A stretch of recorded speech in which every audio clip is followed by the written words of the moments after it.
So in this example, for the wiki, the way that I use this with inquiry learning is you can give a research assignment. In this case, they had been reading Antigone, and their research assignment had to do with finding something in the news that related to an issue, a particular issue within Antigone. And so the students, went on their search, and they had to, of course, give the information, and then they had a task here of discussing the issue at hand and talking about what the issue was, and then some discussion amongst one another, and I could get in there and discuss with them as well in this written format.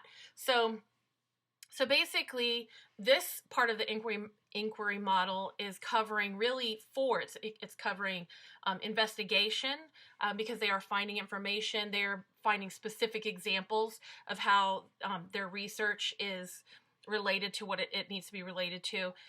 They are using their prior knowledge as they search in the online resources and whatnot about the topic at hand. And it's guided practice in the sense that even though I'm not doing it with them, they're kind of doing it with one another, and they can see what each other are doing. And I really like that for some of the struggling students who have difficulty. So that's really helpful in the investigative process for them to get to see one another, and for those advanced students to have the opportunity to model. They don't even really know that they're doing that.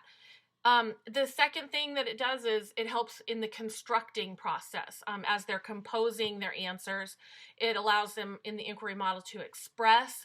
They're using this little rubric here with specific criteria, and it allows them to do some teacher and or peer conferencing. In this case, it's mostly peer conferencing because they're responding to one another, but there is that opportunity for the teacher to get in there as well. And then, of course, there's reflecting, because they're reflecting based on what they learned in the text and what they learned from their research.